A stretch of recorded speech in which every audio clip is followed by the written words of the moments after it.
Des 5 romans en vers écrits par Chrétien de Troyes à la fin du XIIe siècle, Le Chevalier au lion est celui qui incarne le mieux les valeurs de la chevalerie. Il met en scène le parcours exemplaire d'un héros de la table ronde, Yvain, déchiré entre l'amour qu'il porte à sa femme et la gloire qu'il gagne au tournoi. Yvain quitte la cour d'Arthur, solitaire comme doit l'être un chevalier errant, attiré par l'aventure de la fontaine merveilleuse. Après avoir affronté le gardien de la fontaine et ses sortilèges, il gagne l'amour de l'Odine. En l'épousant, Yvain devient le maître de son domaine. Mais tenté par les aventures des chevaliers de la cour, par la gloire et les tournois, il rejoint Gauvin et se consacre à des joutes où il fait merveille, mais ne gagne que vaine gloire et renommée mondaine.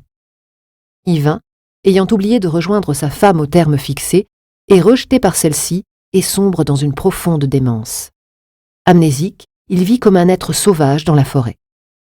En sauvant un lion attaqué par un serpent, il choisit symboliquement le bien contre le mal et devient le chevalier au lion qui prend la défense des faibles et des opprimés.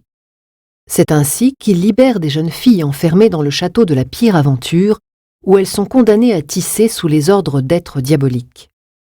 Enfin, après une longue série d'épreuves et de renoncements, le chevalier Yvain parvient à regagner l'amour de sa femme. Le parcours suivi par Yvain prouve que, au-delà du culte de la prouesse, le héros, d'aventure en aventure, d'épreuve en épreuve, mûrit et s'ouvre aux autres. En choisissant de défendre des causes justes, il devient le représentant du droit. Véritable best-seller médiéval, le roman est mis en prose et copié jusqu'à la fin du Moyen Âge, puis réécrit au goût de la Renaissance.